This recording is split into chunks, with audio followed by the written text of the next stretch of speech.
सुनने की क्षमता उतनी हमारे समाज में अभी नहीं है, और ये सुनना तो पड़ेगा, ये वक्त की जरूरत है। मैं ज्यादा न कहते हुए मैं महसूस करता हूँ हमारी जो बहन बेटियां हैं उनका जीवन बहुत ही दयनीय है। आप सर्वे कर लेना, हमारी जो स्थिति है वो ऐसी है कि जानवर से बदतर जिंदगी जी रही है हमारी बहन बेटी। नया कपड़ा नहीं मिलता पहनने के लिए, या तो पुराने कपड़े अपने रिश्तेदारों से मांगकर पहनती हैं बेटियां, या नीलामी कपड़े पहनते हैं। जो रोड पर फुटपाथ पर कपड़े बिकते हैं वो कपड़े पहनते हैं हमारे समाज के लोग। सर्दी आती है तो सोचते हैं नया कोट नहीं खरीद सकते हम, ये औकात नहीं है हमारे समाज की। हम पुराना जैकेट, पुराना कपड़ा, पुराना कोट खरीद के पहनते, पुरानी जीन्स खरीद के पहनते।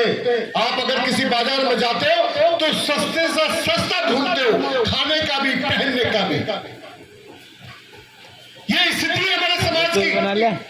इसी हापुड़ में ये समूहपुरा मोहल्ले में मैं गया, रात को 7:30 बजे मैंने आवाज लगाई, मेरे समाज के लोगों में आपके लिए आया, बाहर निकलिए। कोई बाहर नहीं निकल रहा था। मुझे लगा कि लोग घरों में हैं लेकिन निकल नहीं रहे, तो मुझे गुस्सा आया। मैंने कहा निकलो।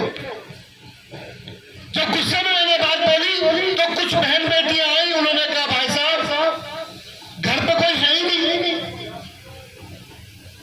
सारी औरतें काम करने गई है।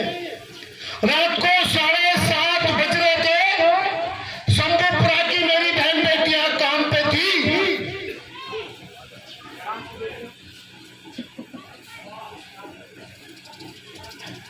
गोदाम में काम करती है मेरी बहनें, कितना दुख सहती है, कितना अत्याचार सहती है, और लोग उनको बुरी नीयत से देखते हैं, वो बर्दाश्त के लिए अपने वो बर्दाश्त करती है। 3 वाला प्लेट मैं सोचता हूँ कब तक हमें बर्दाश्त करेंगे, कब तक हम अपने बच्चों के लिए अपने जमीन को दूसरों के यहाँ पे गिरवी रखते रहेंगे, कब तक ये अत्याचार हम सहेंगे। ये सोचना पड़ेगा आपको खुद से कर। हमारे बच्चे जब पढ़ लिखते हैं, इस इमतोरी में हो सकता है कोई पीएचडी न कर रहा हूं,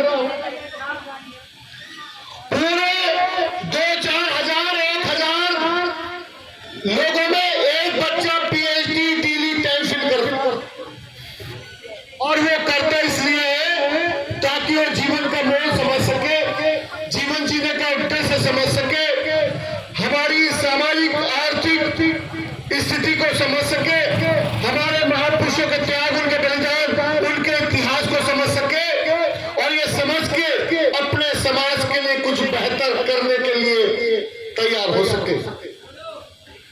1,000 में एक बच्चा पीएचडी डीलिट एमफिल तक पहुंचता है, और शिक्षा संस्थानों में जो आज बैठे हैं गुरु जो जातिवाद करते हैं, हमारे बच्चे का नंबर कम कर देते हैं। थ्योरी में तो एग्जाम थ्योरी में नंबर लेकर 98%, उसी को प्रैक्टिकल में नंबर कम कर दिया और उसको फेल कर दिया। जातिवाद के कारण हमारे बच्चे 13,326 बच्चों ने पढ़ाई छोड़ी। 13,326 ये डाटा है 5 साल का। इसी जातिवाद के खिलाफ यूजीसी बिल पेश किया गया, जो कह रहे थे कि जातिवाद की करो विदाई, हिंदू है आपस में भाई भाई। वही लोग हमारे बच्चों के अधिकार के खिलाफ खड़े हो गए और ये बिल सुप्रीम कोर्ट में रुकवा दिया। कोई नहीं बोला पूरे देश में एक भी नेता इस बात के खिलाफ कि हमारे बच्चों को शिक्षा से वंचित करने के लिए ये षड्यंत्र क्यों रच रहे, कोई नहीं बोला।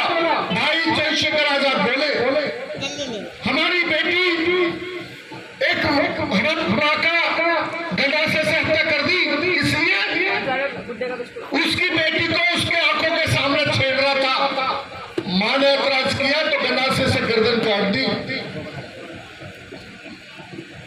पूरे देश में और बेटी को गंडासा रख के गर्दन पे साथ में जबरदस्ती भगा के ले गया।